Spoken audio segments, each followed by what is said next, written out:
औज़ु बिल्लाहि मिनश शैतानिर रजीम। बिस्मिल्लाहिर रहमानिर रहीम। अल्हम्दुलिल्लाहि रब्बिल आलमीन वस्सलातु वस्सलामु अला सय्यिदिल अंबिया'i वल मुरसलीन व खातमिन नबिय्यीन व अला आलिहि व अस्हाबिहि अजमईन। अम्मा बाद। प्यारा दोस्तों, अस्सलामु अलैकुम व रहमतुल्लाहि व बरकातुहू। फ़कीर फैज़ मोहम्मद सिकंदरी पिताफ़ी अल-फैज़ चैनल सां गॾु अवां जी ख़िदमत में हाज़िर आहे। मुंहिंजा प्यारा सुहिणा दोस्तो, अॼु उनवान जेको आहे उहो आहे आदाब रसूल सल्लल्लाहु ताला अलैहि वालिहि वसल्लम। इहो असांजे प्यारे इंतिहाई ज़बरदस्त आलिम ग़ुलाम हुसैन सचारवी साहब जंहिंजे किताब आदाब रसूलुल्लाह सल्लल्लाहु अलैहि वसल्लम जा तव्हांजी ख़िदमत में पेश करियां थो। मुंहिंजा प्यारा दोस्तो, आम तौर ते असांजा बेख़बर माण्हू दीन खां ऐं दीन जे आदाब खां ऐं अख़लाक़ खां आरी माण्हू हज़रत सुल्तान महमूद ग़ज़नवी रहमतुल्लाह अलैह खे हिकिड़े ज़ाती बुनियादनि ते उनखे ग़लति था सम्झनि। हालांकि हज़रत सोणे शाह अब्दुल लतीफ़ भिटाई रहमतुल्लाह अलैह फरमायो आहे त राणे वटां राति नओं नियापो आयो, लधाऊं लतीफ़ चए ॾातर कना ॾात, कान पुछे थो ज़ात आया से अॻियां। त मुंहिंजा साईं हुज़ूर आका इनामदार सल्लल्लाहु अलैहि वसल्लम जी हुज़ूर में ऐं उनजे इश्क़ ऐं मुहबत में जेको बि अची वियो, उहो न को बिलाल हबशी रहियो, न उहो सलमान फ़ारसी रहियो, न उहो को कंहिं ॿी ज़ात में रहियो। जेको महबूब जे इश्क़ में रची वियो, उहो पंहिंजी ॿी सॼी ज़ात खां अलॻि थी वियो। उहो हिकु ई ज़ात में महव थी वियो, यानी हुज़ूर आका नामदार सल्लल्लाहु अलैहि वसल्लम जी मोहब्बत में। सो इन्हीअ करे असां माण्हुनि खे कंहिं बि माण्हू खे ज़ात जी कसवटी सां न ॾिसणु खपे, बल्कि उनजे महबूब उनजे इश्क़ हबीब सल्लल्लाहु अलैहि वसल्लम खे ॾिसणु खपे। मुंहिंजा साईं हज़रत सुल्तान महमूद ग़ज़नवी जो हुज़ूर नबी करीम सल्लल्लाहु अलैहि वसल्लम जो अदब जेको आहे कयो, उन सिलसिले में आउं तव्हांखे ॿुधायां थो त हज़रत सुल्तान महमूद ग़ज़नवी जे ग़ुलाम अयाज़ जो पुटु बादशाह जो मुलाज़िम हो, जंहिंजो नालो मुहम्मद हो। हिकु भेरे हज़रत महमूद ग़ज़नवी रहमतुल्लाह अलैह उनखे सॾे चयो त ए अयाज़ जा पुट वुज़ू लाइ पाणी खणी अच। अयाज़ इहो ॿुधी महसूसु कयो त शायदि बादशाह सलामत नाराज़ आहे, तॾहिं मुंहिंजे पुट जो नालो वठण बदिरां खेसि अयाज़ जो पुटु चई वुज़ू जे पाणी आणण लाइ चयो आहे।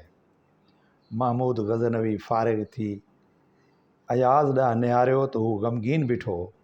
बादशाह अयाज़ खां ग़मगीन हुजण जो सबबु पुछियो, जंहिं ते हिन वराणियो त बादशाह सलामत, अॼु अवां मुंहिंजे पुट जो नालो वठण बदिरां खेसि अयाज़ जा पुट चई सॾु कयो आहे, शायदि हिन खां का गुस्ताखी सज़र थी आहे, उन करे मलूल आहियां। जंहिं ते महमूद गज़नवी मुरकंदे खे दिलजाए ॾिनी त ॾुखारो न थी, आऊं तुंहिंजे पुट खां नाराज़ न आहियां, पर मां अॼु बेवुज़ू हुजण सबबि संदसि नालो मुहम्मद वठण बदिरां अयाज़ जो पुटु चई सॾु कयो। सुभान अल्लाह व बिहम्दिही सुभान अल्लाह अज़ीम। महमूद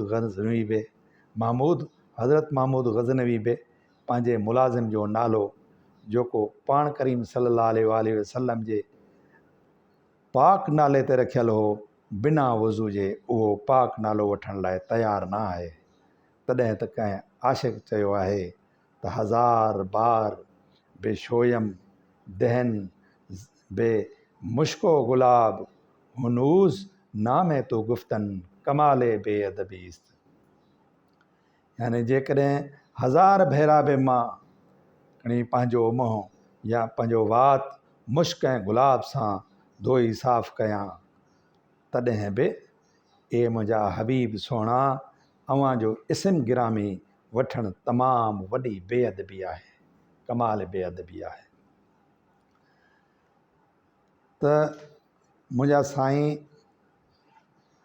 अव्हां खे मालूम हूंदो त सिंध सगोरी जे बुज़ुर्गनि अदब जी इहा रिवायत क़ाइमु रखी आहे ऐं असां वटि कंहिं बि माण्हू जो जेकॾहिं नालो मुहम्मद रखियलु आहे त उनखे उन नाले सॾण बदिरां खेसि नाले मिठो सॾियो वञे थो।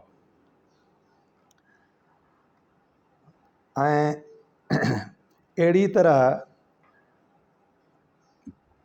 पीर मिठो ऐं ॿिया केतिरा ई मिसाल मौजूदु आहिनि।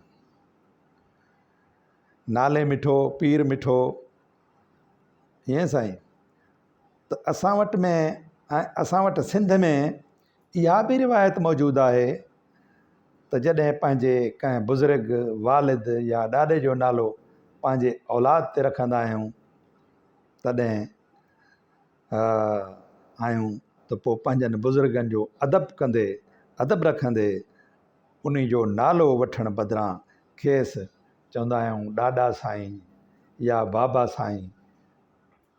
त मुंहिंजा साईं, त असांजी सिंध, ख़ासि तौर ते सिंध, उहा अदब वारी सिंध आहे, मुहबत वारी सिंध आहे, प्यार वारी सिंध आहे, जंहिं हबीब करीम सल्लल्लाहु अलैहि वसल्लम सां मुहबत जे इज़हार जो कमाल करे ॾेखारियो आहे। त मुंहिंजा साईं, तव्हां असांखे बि भरपूर कोशिशि करणु खपे त ज़ात ते न वञणु खपे, ॾात ते वञणु खपे। ईअं साईं, जंहिंखे ॾात मिले थी उन ॾात जो अदब करिणो आहे। जेकॾहिं ज़ात ते वञिबो त पोइ त केतिरा ई वॾनि ज़ातनि वारा महबूब जा गुस्ताख़ आहिनि ऐं अलाए छा आहे। त मुंहिंजा साईं, उमेदु आहे त अव्हां पंहिंजे आकाए नामदार हुज़ूर नबी करीम साहिब औलाद सल्लल्लाहु ताला अलैहि वसल्लम जे अदब जो बेइंतिहा ख़्यालु रखंदा। उन सां गॾोगॾु जेके मुंहिंजे महबूब जा आशिक़ आहिनि, वली आहिनि, कामिल आहिनि, बुज़ुर्ग आहिनि ऐं दीन जा उलमाए रब्बानी आहिनि, उन्हनि सभिनी जो अदब रखंदो। उन सां गॾोगॾु पंहिंजे वालिदैन ऐं वॾनि बुज़ुर्गनि जी इज़त कंदो ऐं अदब कंदो। ऐं इहा ई तव्हां असांजे सिंध जी सुञाण आहे। उमेद त मुंहिंजे इन चैनल खे सब्सक्राइब कंदा, दोस्तनि सां शेयर कंदा, लाइक कंदा ऐं हिन मिसकीन खे पंहिंजे भरपूर नेक दुआउनि सां यादि रखंदा।